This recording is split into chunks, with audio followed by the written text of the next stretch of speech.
So good afternoon, North Hempstead. Thank you for being here this afternoon. This State of the Town address marks what I'm hoping will be my lucky 7th one. I like to think of the State of the Town address as one part report card and one part to-do list. It's a to-do list for the future, and I look forward to it each year. But before we get started with that, I too would like to say a few thank yous. I'd like to thank, of course, the League of Women Voters once again for their work and dedication.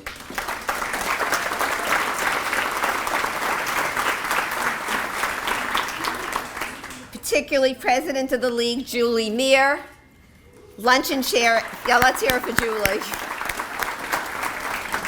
Luncheon Chair Amy Bass and her team of event coordinators, Michelle Umberti, Francine Furtado, Judy Jacobson, and Marie Ballone. Thank you for the hard work that you've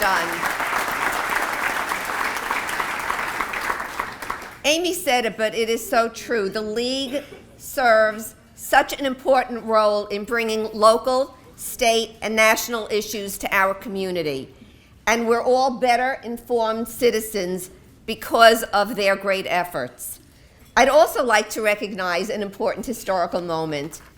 2020 marks 100 years since the ratification of the 19th Amendment, giving women the right to vote.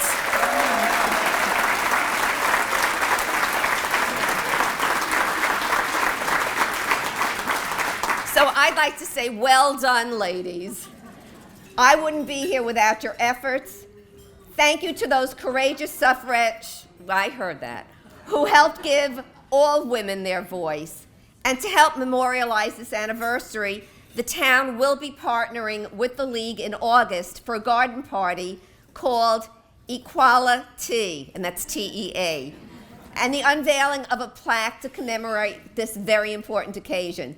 There will be many details to follow.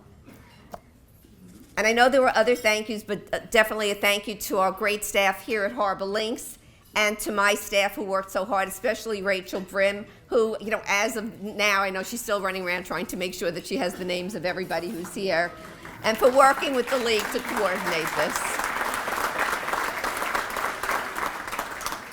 And I wrote down here Jay with a heart around it because I didn't want to forget to thank my husband, Dr. Jay, for all his support. He is the love of my life. And I'd also like to recognize our Town of North Hempstead elected officials and my partners in town government who are here with us today. I remember Tom Swazi, our good friend, used to say, it takes a team to make the dream work, and we've got the best team. So please welcome our great receiver of taxes, Charlie Berman.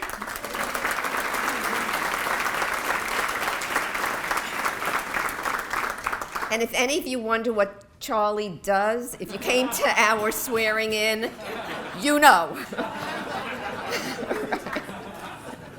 Our town clerk, and I have to introduce him as the wonderful Wayne Wink.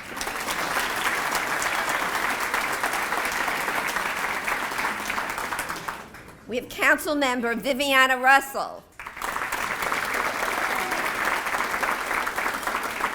Council member Peter Zuckerman. Council member Angelo Ferrara, who sends his best. Council member Veronica Lurvy. Council member Lee Seaman.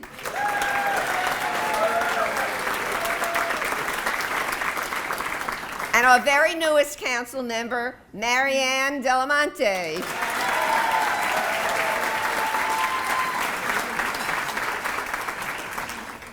Our town board is successful because of the spirit of collaboration, consensus building, bipartisanship, and I think most important, respect for each other. And we also play well with others. So we're proud of the work that we do with our colleagues in so many of the other branches of government who are represented here today. I'd like to especially welcome and recognize our other distinguished elected officials who are here with us. We have Congressman Tom Swazi.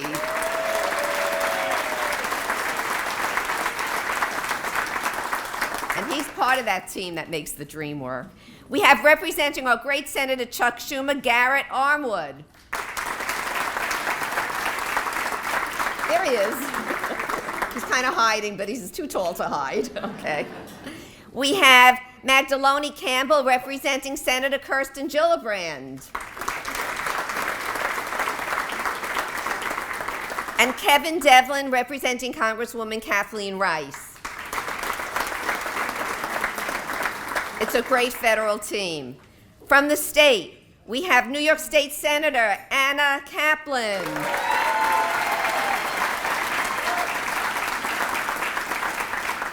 So she was part of our great town council team, and the state, and you, exactly. So now you have two homes. Okay, Andrew Mulvey representing Governor Andrew Cuomo. And because our New York State Comptroller, Tom DiNapoli, is so special, we have two people representing him. Let's hear it for Joe Galante and Mike Kaplis.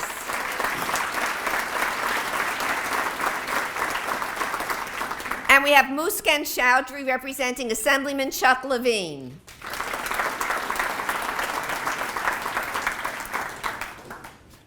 And we're not done, because we have so many legislators here from the county, and we're so proud that we have Nassau County Comptroller Jack Schneerman. And of course, our great friend, Assemblyman Tony Durso. Okay, so we also have our Nassau County legislator that's here for Ellen Birnbaum. I've heard that Nassau County legislator Josh Lavazan is here, is he? No, but he sends his best. But we do have legislator Arnie Drucker. And representing Delia Dirigi-Witten, we have Tony Kessel.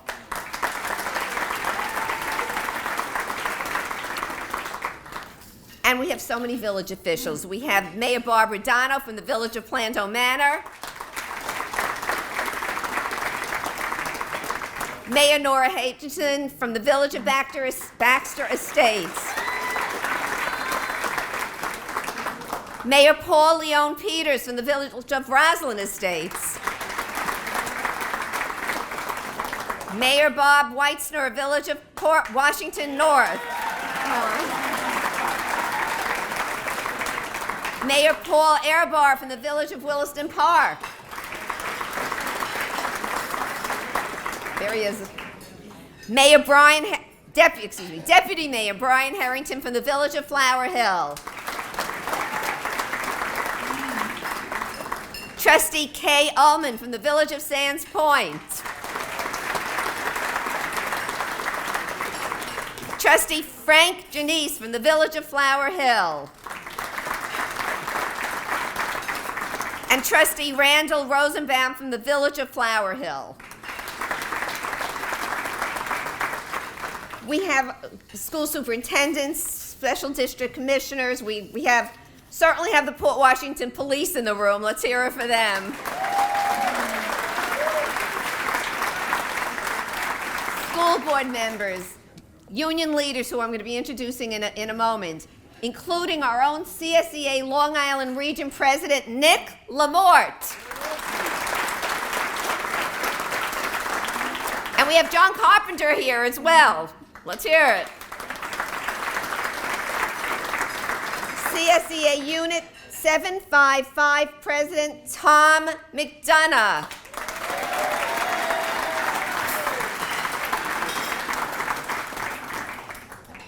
Okay. And also a very special thank you to my North Hempstead government team. Janine Dillon, Chief of Staff, and I'm not going to mention everybody because Amy will shoot me, but thank you. My senior staff, finance team, town attorneys, controller's office, administrative services, commissioners, deputy commissioners, directors, managers, and of course, our great town of North Hempstead workforce. Let's please hear it for all of them.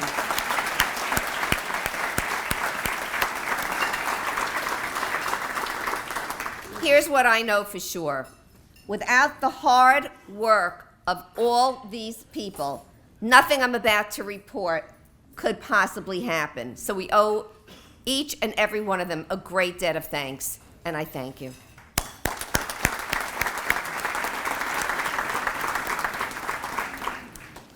It's been said that things do not get better by chance. They get better by change. So I'd like to think that 2019 was a year of change and progress in North Hempstead. I'm very proud to say that in the fall of 2019, the town once again received a AAA bond rating by Moody's Investors Service, which is the highest rating a municipality can attain.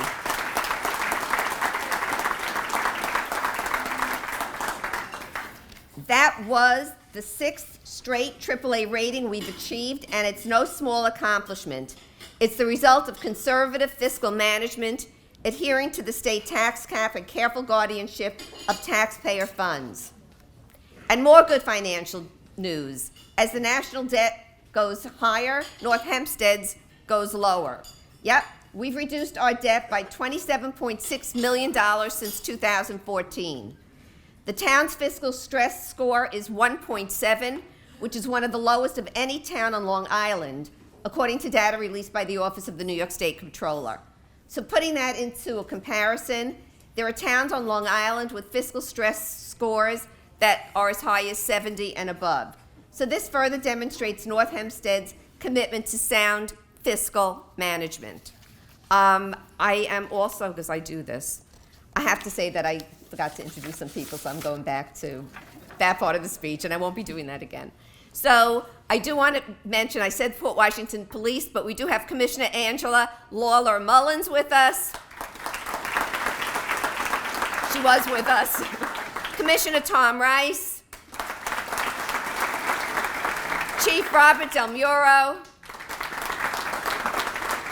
And many other great members of the Port Washington Police Department. We have Manhasset Park District is in the audience. We have Commissioner David Patterson. Commissioner Mark Sovine. Commissioner Ken Wygand. And their very spiffily dressed attorney. There you go. And we have also a special thank you and recognition to Robert Zimmerman, who's there.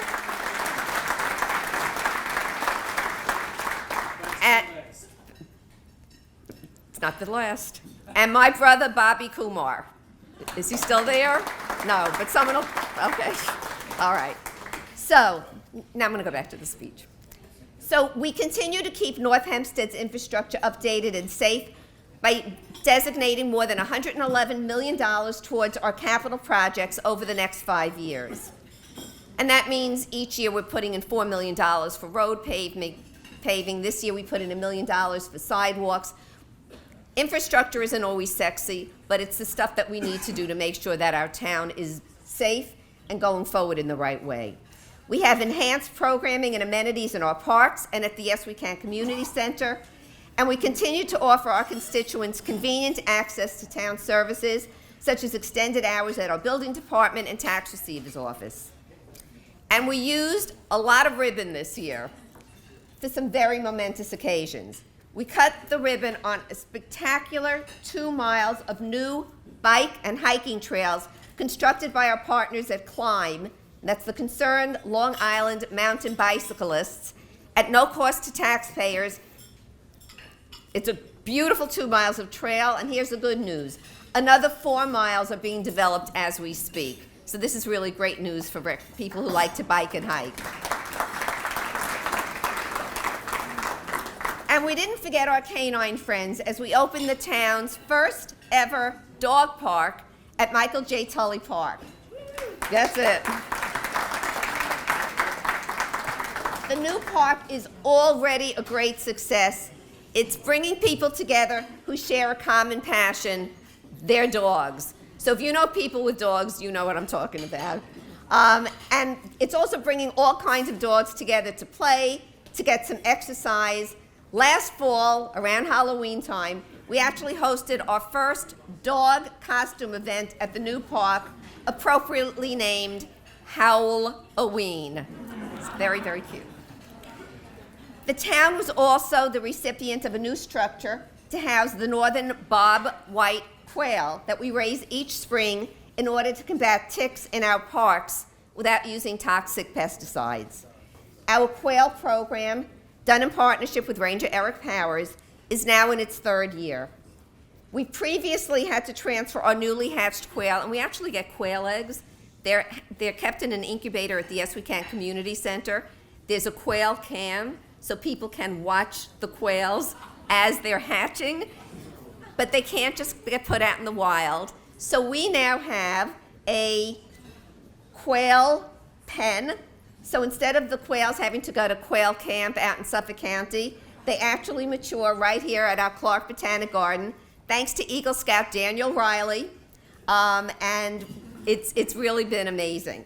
But it also serves as a wonderful education opportunity as well for visitors to Clark Garden. And it's one of the many projects that we do and that we benefit from when we part with the Boy Scouts and Girl Scouts in North Hempstead and actually in Nassau County, as they're going to earn their higher rankings. So it's a great partnership, and I hope that you will, in fact, this spring, usually they hatch around Memorial Day, keep an eye on them on our quail cam and come visit them at Clark Gardens before we actually release them on our trails. So in 2019, our building department continued to see an increase in total building permits issued, which shows that North Hempstead continues to be a great place for building and development. Let's hear it for our building commissioner and deputies, because they've got a really tough job to do. And the permits are issued as long as it's environmentally responsible, a good fit with the community, and here's the one that we have to be very sure of, code compliant. So since 2014, when I first took office, we've increased staffing levels in the building department to improve customer service and enhance efficiency. In addition, we provide community outreach with mobile evening hours, senior mobile office hours, and extended early hours of operation by opening at 7 a.m. 5 days a week. One of the things that we're also doing is now if an applicant gets, their architect or contractor gets a letter of omission, we're sending that letter of omission to the applicant as well, so that they see what still needs to be done, and it's not the convenient, oh, it's the fault of the North Hempstead Building Department. There's lots of good things that are going on that we're working together to make sure that the process gets smoother and goes forward a lot more efficiently. We're also working very closely with our chambers of commerce. Let's hear it for our chambers of commerce, because they do a really great job.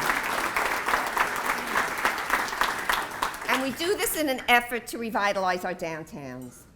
Our Chamber of Commerce roundtable meetings, and we instituted that last year. If you were here for the speech, you heard about it. They've been successful and provided an opportunity to work closely with our local chambers. Even our state's Lieutenant Governor, Kathy Hochul, when she heard about what we're doing with our chambers, expressed an interest to come to one of our Chamber roundtable meetings, and we're in the process of setting that up, and we look forward to meeting with her. Last year, the town funded and created Shop Local signs for our 8 Chamber of Commerce in our area to urge residents to support small businesses in their neighborhoods. These signs will be installed soon, so be on the lookout for them as you drive through your business area. And I am shamelessly going to promote this. It's so important that we shop local. That is what is going to keep our downtowns active and engaged. So downtowns are the lifeblood of our local community, and it's our responsibility to work with our downtowns to help them flourish. We have to continue working to grow our downtowns, because when our downtown corridors succeed, so do our towns and our villages. Our North Hempstead TV studio is also working with the chambers to create short public service announcements to educate viewers on the vital role that their local chambers play. You may have seen the PSA for the Manhasset Chamber on our NHTV. There's more of that to come in 2020. One of the initiatives that's come out of the roundtable meetings is a working partnership between the chambers and the town as we move forward with our cultural master plan. Much progress was made in 2019 on the plan, which is funded by a New York State Council of the Arts grant. With the help of the planning and urban design firm that we contracted with, Civic Moxie, we're weaving together a plan that puts together our cultural, historical, and business assets. We're currently working to identify some possible tenants for an arts program that would fill vacant store windows with pop-up art installations. As this initiative progresses and we all work together, we believe that we will help to attract visitors, shoppers, and consumers to all the areas in our town. We've currently begun a search for a director to head the Cultural Master Plan Initiative, and we've revitalized our Arts Advisory Council. Our arts community is such an important part of this effort, and I believe that having a director to coordinate all of this will really help the plan go forward.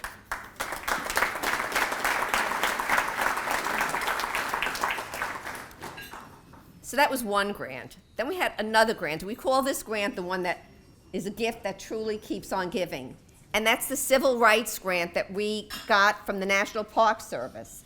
And that was used to capture civil rights stories from people in our community who actually lived through the time in the 50s and the 60s when that civil rights struggle was being highlighted.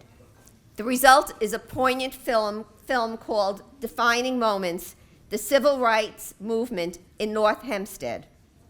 The film highlights some of our local civil rights heroes who stood up to bigotry and equality and in many cases put themselves in danger to move our town and this country forward. One of the people who was interviewed for this film was our very own Councilwoman, Lee Seaman.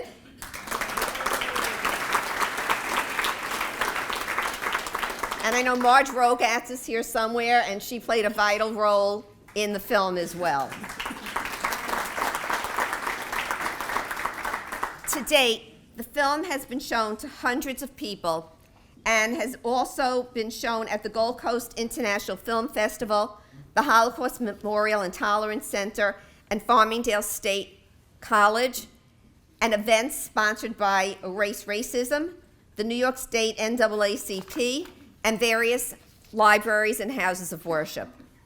This year, we also printed 1,000 DVDs made for distributions to schools, libraries, and more, all paid for with this grant.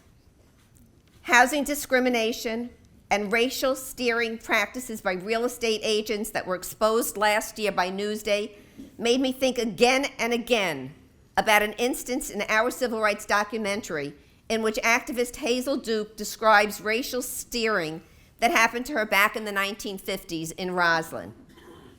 The 1950s. And here we are in 2020, hearing the same story as if we have been frozen in time. So I'd like to think that continuing to show this film will help to highlight and expose the issue of housing discrimination and perhaps help move us forward to a more just society. The grant also supported a group of local women who worked on a historical quilt project about the Spinney Hill community in Great Neck. The quilt is a moving tribute to the many North Hempstead residents, past and present, who were key participants in the civil rights movement. Now, I'm not here plugging Newsday, but Newsday actually had an article about this quilt yesterday in the Our Town section. So it's a great quilt. It demonstrates and depicts so much of the struggle that took place. Visitors will have the opportunity to see the quilt in Town Hall this spring, and I know it's going to be making the rounds. It's an amazing, amazing venture done by some women who simply got together to say, let's make sure we are putting this together in an art form that people can look at and actually put in their hearts. So working closely with the Veterans Advisory Committee, and you saw our veterans, let's hear it for our Veterans Advisory Committee.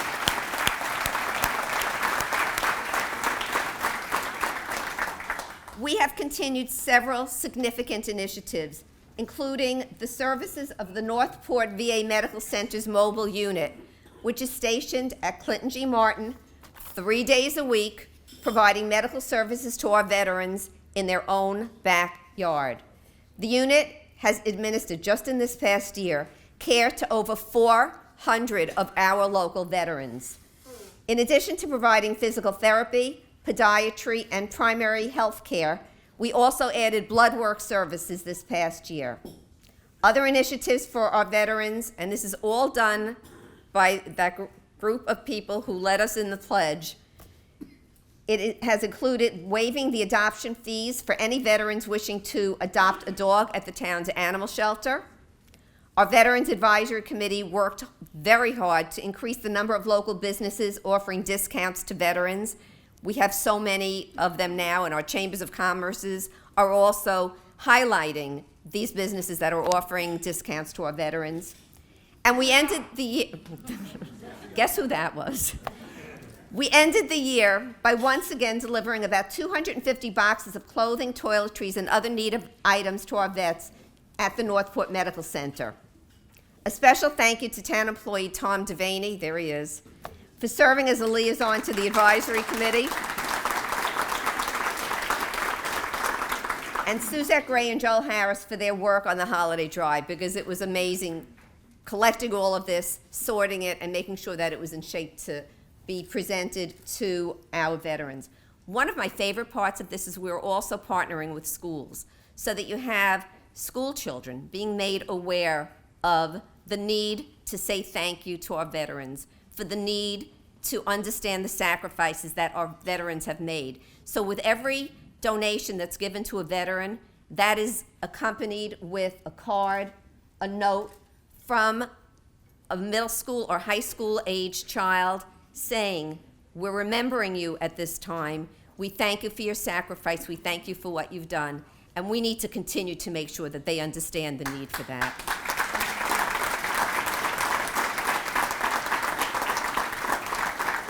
So I know you saw them, but I'm going to take a moment now and ask that the members of our Outstanding Veterans Advisory Committee stand and be recognized. Come on.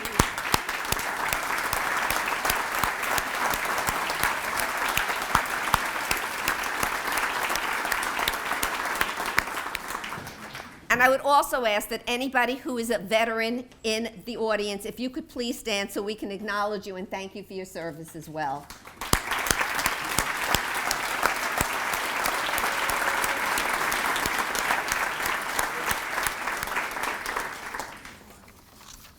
And now, oh, okay. We had a new committee, our Labor Advisory Committee, so productive. And so I would like to take the opportunity to acknowledge people from the from the Labor Advisory Committee who are here with us today. Roger Clayman, Long Island Federation of Labor. Nick Lamort, CSEA Long Island Regional President. John Shepard, CSEA Local 882 President. Art Gibson, Plumbers Local Union 200. Danny Gradotsky, Plumbers Union, Local Union 200. Joe Montalbano, Local 66, Vice President. And we met with Joe yesterday talking about some measures that can be taken to make sure that our workers all around are safer. Josh Slaughter, Local 66. All right, Sal, I'm not going to get your name right. Sal's? That's it. Local 66. And John Skinner, Nassau County Commissioner of Labor. And I want to again acknowledge Tom McDonough, our CSE Local 7775 President. Thank you. Thank you, Tom. So we're so happy that you could join us today because working together is so important. So I would also like to say that I'd also like to say that a good working relationship between the town, our unions, its outside contractors is so important. And I'd like to acknowledge Councilman Angelo Ferrara, who's been a very important part of this endeavor as well.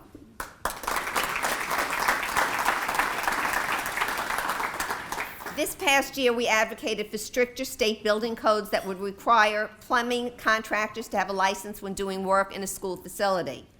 Other issues under discussion include ensuring that contractors are paying prevailing wage educating contractors as to how the town follows state and local laws in soliciting bids for construction work, and ensuring that the town stays up to date on New York State issues that may impact local contractors. So it's an ongoing discussion, and we're so pleased that we're sitting together and talking. So thank you.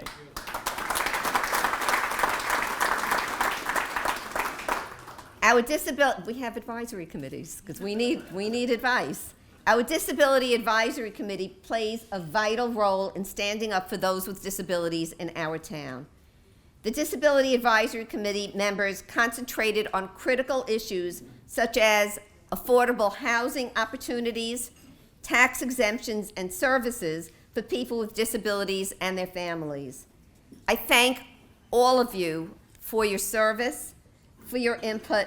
Your perspective is invaluable, and I know that we're going to continue to work together to bring alternative housing options and a better quality of life for our residents with disabilities. It's not okay for someone with disabilities to be placed in a home up in Albany when they live here. We need to make sure that our precious citizens with disabilities are able to lead productive lives, comfortable lives, lives where they're able to live in the communities that they grew up in and to be close to their family members. So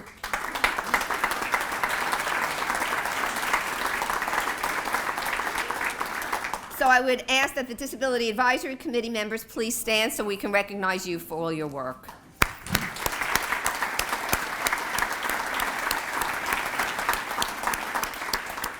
Yeah, we have a mother-daughter team there. Community Services continues to give us a host of delightful, imaginative, educational, and entertaining events for the entire family. We have Spring Festival, Asian American Festival, National Night Out, Kidstock, Beach Feast, and there always seems to be more. We're very proud of the fact that our town is able to offer these events for people of all ages, for families, to be able to enjoy the resources in our town. And of course, our town seniors continue to be at the heart of what we do. Community Services coordinates our Fun Day Mondays in the summer, in which, you ready for this, 1,000 seniors come to North Hempstead Beach Park every Monday. 1,000. It's amazing.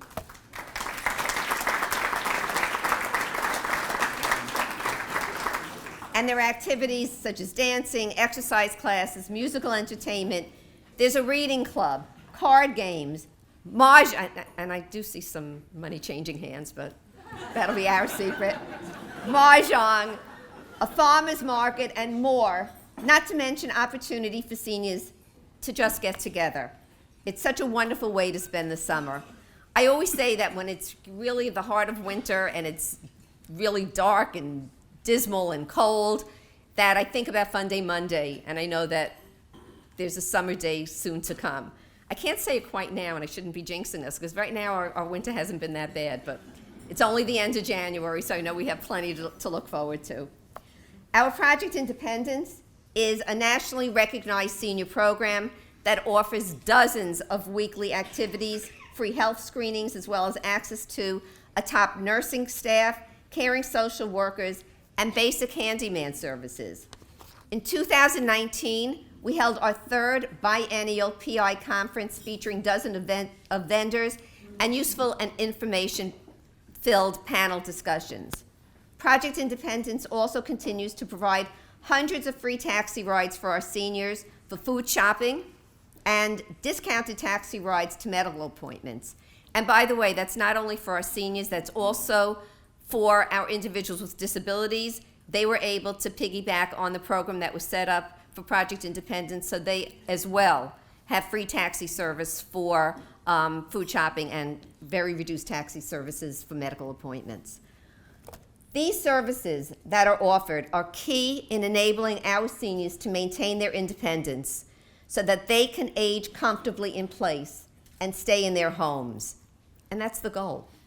With all these extraordinary programs for our seniors, it's no wonder that North Hempstead was named, you ready, the 8th best place to retire to in the United States of America.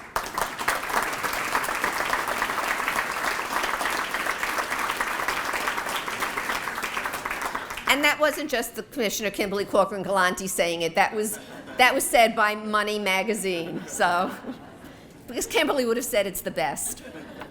Our seniors are the backbone of our community. They live here, they've raised their families here, they've paid their taxes here, and we're happy to be there for them now. Our Parks and Recreation program expands each year by providing more and more opportunities for residents of all ages with our annual Memorial Day fireworks, our summer concert series throughout all the parks, Winter Wonderland at Clark Gardens, a drop-in summer recreation program at Camomere, Fushillo, and Broadway parks, a summer recreation program at the Yes We Can Community Center, and vacation recreation programs during school vacations. So this is actually, the speech is well timed because we again have a vacation recreation program at Tully Break during February school break. That's Tuesday, February 18th and Wednesday, February 19th, offering so many different exciting programs for children so that they have something to do during the break. And it ends up with them they do an indoor swim. So it's really a lot of fun. Our programming at the Yes We Can Community Center has now expanded to include STEM. I know what that means, but I didn't just a little while ago. Science, technology, engineering, and mathematics activities for girls in the after-school program. Free dance classes, as well as informational programs courtesy of Cornell Cooperative Extension to teach kids about health and nutrition. And there's much more to come there. We recently welcomed our new director, Taranza Murray, to the center. Taranza, come on, stand up.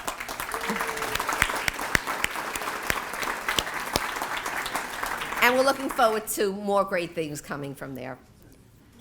So we've also heard concerns from residents about the need for a cat shelter and the need to deal with so many of the feral cats that are really everywhere, not just in North Hempstead.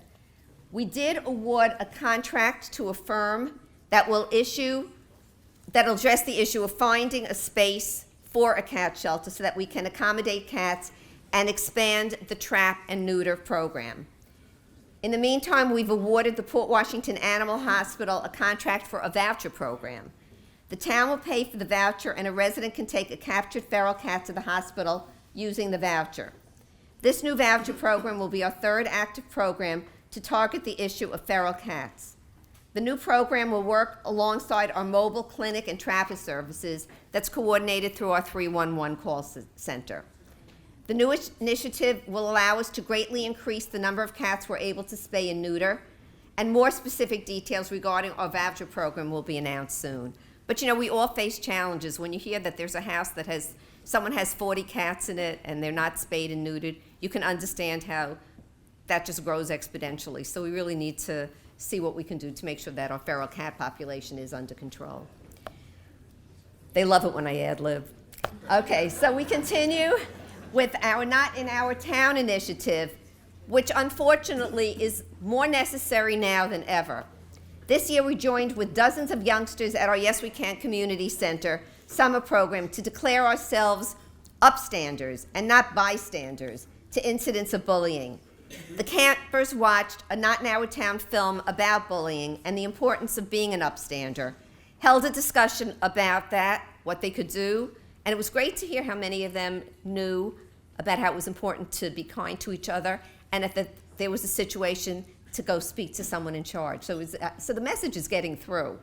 The children then traced their footprints, cut them out, and wrote positive messages of how to be an upstander, and those were hung all over the community center. It was a great activity.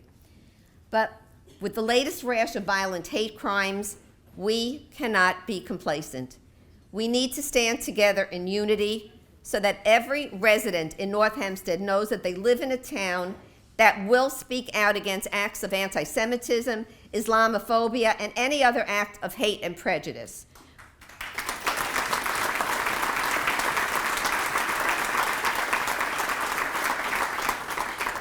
We're in the process of planning a meeting this spring to further this initiative, so stay tuned. I keep mentioning the town's 311 call center. It was established back in 2005. I wish I could take credit for it. Okay, I am. No. It was established under John Kamin's administration with Vinnie Malazia, and it's still going strong. We reached a milestone last year as the 2 millionth call was answered. 2 million calls. This was quite an achievement, and we sincerely thank our call takers who provide such vital, personal, and helpful services to our residents. In times of emergencies, our call center is open throughout the day and night so that our residents know that they can always reach us and count on us. And you've probably heard me talk about this, but during Superstorm Sandy, and I was a Nassau County legislator, but the 311 call center really needed help because they were open day and night. And I said, I'm going to go down there and help. That was one of the most frightening experiences I have ever had because you're there, you're answering calls, you're expected to have all this information. My hat's off to the 311 call center operators because they're always faced with having to know the right thing to say and the right way to say it. So we thank them.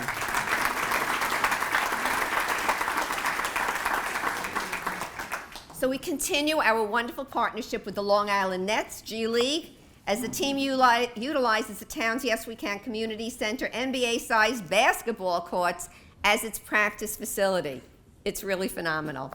The team recently purchased a new scoreboard for the basketball court and a shot clock, and they've been great partners with the town. In November, our Veterans Advisory Committee was honored at a Nets basketball game, and good news, there's going to be a Town of North Hempstead night at the Coliseum on March 4th. Free tickets will be available for those of you who want to attend. So that's another great outcome of our partnership with the Long Island Nets G team. In 2019, the town coordinated a groundbreaking environmental partnership to clean up Hempstead Harbor. We're always trying to clean up Hempstead Harbor. We worked with the town of Oyster Bay, the city of Glen Cove, to conduct a major cleaning of the harbor. It's a body of water which all of the municipalities share. The joint cleanup collected several tons of debris, an assortment of marine garbage, including old docks, tires, broken moorings, and pieces of styrofoam. The Hempstead Harbor Protection Committee and the Coalition to Save Hempstead Harbor were instrumental in encouraging the municipalities to work together on the joint cleanup project. After all, we're neighbors, we share the same waterfront, we need to work together on any initiative that can make Hempstead Harbor cleaner and more beautiful. And we are scheduling another intermunicipal cleanup for 2020. We're also nearing completion. I'm going to take some water. And some of you who hear at other things know why I'm doing that. Okay. We're also nearing completion of we're nearing completion of the speech, but we're nearing completion of a critically important project, the stabilization of the Beacon Hill Bluffs in Port Washington. This project will serve as a long-term solution to stabilize the bluffs, making them resistant to future erosion and permitting long-term vegetation of native grasses and trees. Oh, and by the way, ensuring the security of the homes there so that they don't kind of collapse down the bluff. We thought that was important.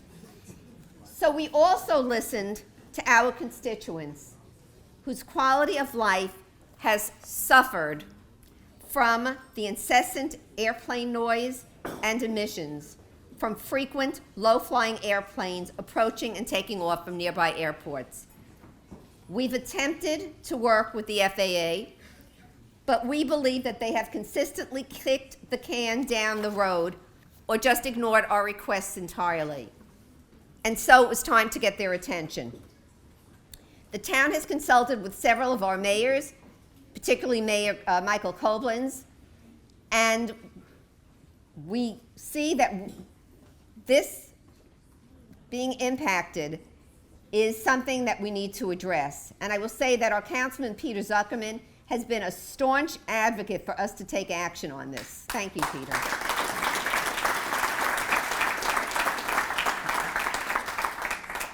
And so what we are doing is we're now pursuing the retention of a law firm to aid us in taking legal action against the FAA. Aircraft noise and pollution from these planes has become a critical quality of life issue for many of our North Hempstead residents, and we deserve better. And we've also heard from many residents who are alarmed at the aggressive tactics of the companies who want to install upgraded 5G cell phone transmission equipment in residential areas. There are many things that need to be taken into consideration, and we feel the wireless industry and the FCC are trying to drown out our voices. Instead of listening and trying to address the concerns of the communities, they seem determined to sue their way into our backyards, whether we like it or not. We shouldn't have to endure that kind of bullying, and we should have some say in where these installations can and cannot be placed. I know that Councilwoman Mary Ann Del Monte has jumped right in to tackle this very important issue. On March 19th, we will be holding a public hearing on this issue, and we look forward to hearing from our public about it. And there's more. I, along with many other North Shore elected officials and environmental groups, have been concerned about the Army Corps of Engineers developing plans to place floodgates near the Throgs Neck Bridge to protect Manhattan from storm surges like the ones that occurred during Superstorm Sandy. Now, we understand the need for Manhattan to be protected from flooding, but we don't want the North Shore to be the designated spillway. It was not okay for the North Shore of Long Island to be considered acceptable collateral damage.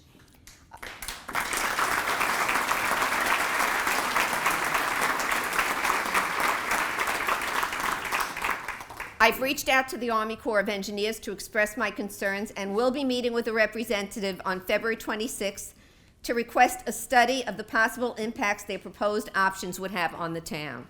They've said in order to do that study, they need an elected official to ask for one. We're asking.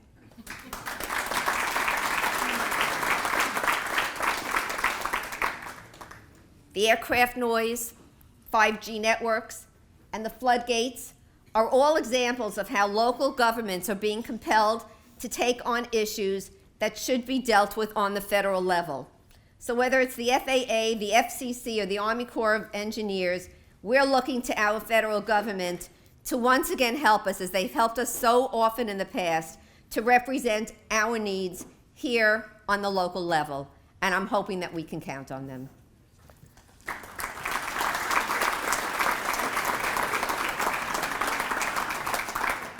So this ends the report card part of the address, and now it's the things to look forward to.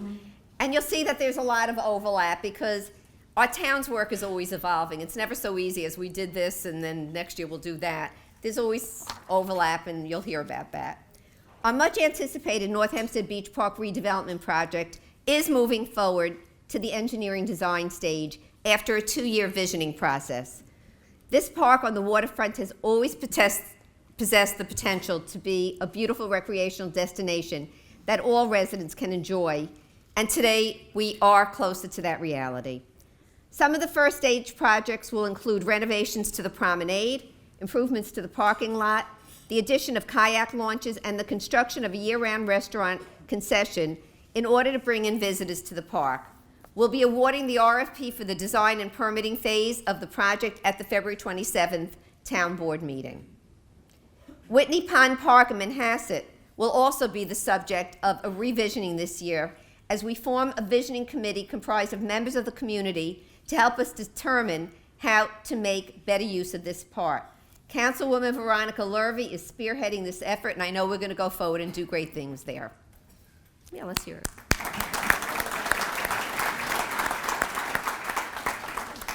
And while it cannot be called a groundbreaking because it's on the water, work began last fall on the construction of a dock at the Stepping Stones Lighthouse in the middle of Long Island Sound. The dock will be a game changer for restoration of the lighthouse and will enable us to have access. How great that will be for future generations to get a better sense of our maritime history. And while I've never done a ribbon cutting in the middle of the water, I'm game. Some much anticipated environmental capital projects are on schedule to be completed this year, including the dredging of Gerry Pond Park, Manor Haven Beach, and the area around Town Dock, which will improve water quality. We're also constructing a vehicle and equipment washing base station at the Highway Yard, which will prevent pollution from entering our groundwater supply.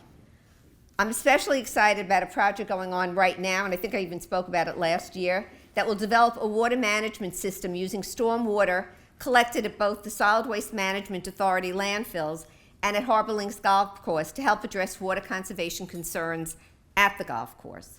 This has the potential to save millions of gallons of water for irrigation. Reusing stormwater runoff for annual irrigation purposes is a project that just makes good environmental and economical sense. We're also looking forward, we're doing more ribbon cuttings, to the official ribbon cutting on the new extension to the Hempstead Harbor Trail.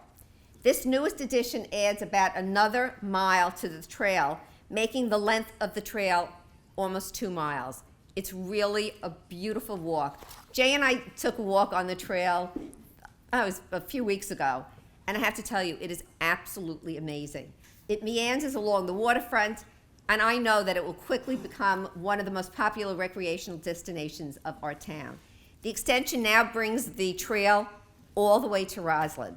So we're getting fabulous feedback from those using the trail, and I look forward to all of you taking a trip down to North Hempstead Beach Park, going on that trail, and being in for quite a treat. The Homestead housing apartments are nearing completion, and we hope to have that ribbon cutting sometime this spring. And if you ever drive to Yes We Can Community Center, you see these beautiful housing units being constructed, and that's what it is. This North Hempstead Housing Authority project is adding 76 units of affordable senior housing in Newcastle on the former site of the Grant Street School. Applications will be accepted until February 19th. It's been advertised, but if you know of anybody who is wanting to apply for this, they should be getting their applications in. So it's going to be a beautiful addition to our community. We're looking forward to moving ahead with the total renovation of our Laurel homes in Roslyn in 2020, which will also be adding 8 additional units. And this spring, the town will be launching the formation of a North Hempstead senior softball team. Veronica, you helped us with that. To be part of the Long Island Senior Softball Association. They want me to play shortstop. No, I'm kidding. The team is open to residents of North Hempstead 60 years of age and over. They'll play 30 games beginning in 2020. And seniors, we hear you. More pickleball courts. We now have pickleball courts at Clinton G. Martin Park. We've marked 2 additional courts for pickleball at Michael J. Tully Park and Manor Haven.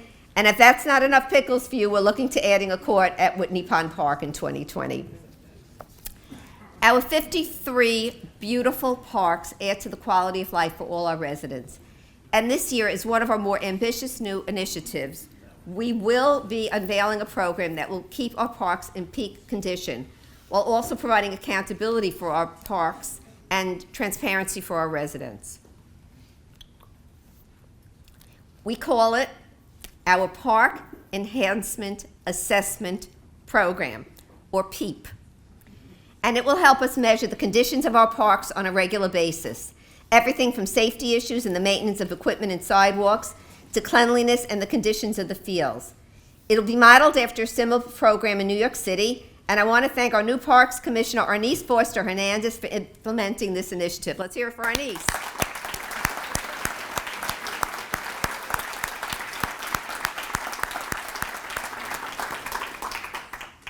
Think of PEAP as a comprehensive checklist. A town employee will check off dozens of items as part of the inspection and assessment of each park. The checklist will be entered into a database, and all this information will be available for viewing online. So, example, if you visit one of our parks and you see a broken bench, you'd be able to check the database immediately to see if that issue has been reported and when it's scheduled to be repaired.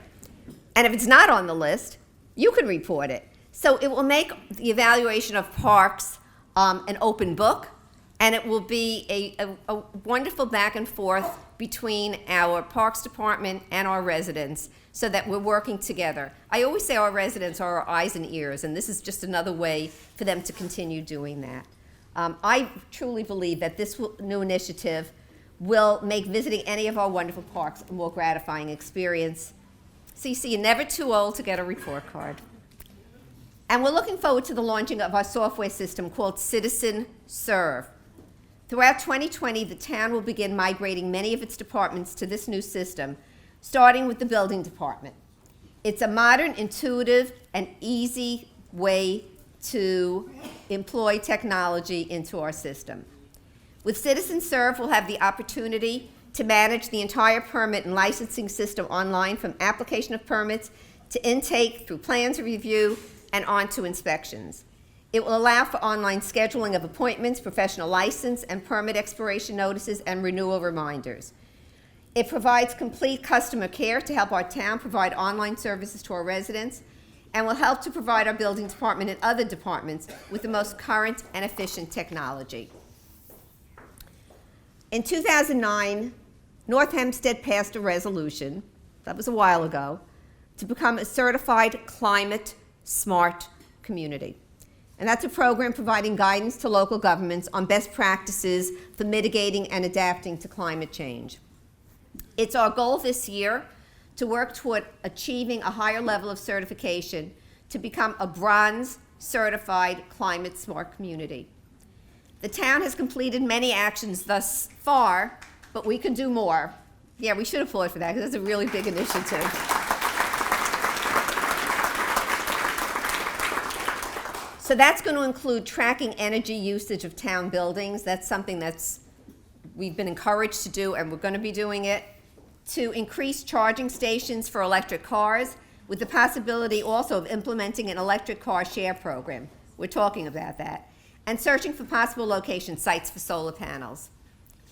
We'll also be looking to create a green procurement policy for the town in an effort to purchase products and services that have a reduced negative impact or increased positive impact on the environment and human health compared to traditional projects. And now I'm going to go to part 2 of the report. Just kidding. Just kidding. So this is just a reminder that 2020 is the year of the census. And we hope that you'll all participate and make sure that Nassau County is completely and accurately counted in the census. Our Councilwoman Viviana Russell is co-chair of the Nassau County Local Government Committee of the Census and is working hard to make sure that word goes out. Yep.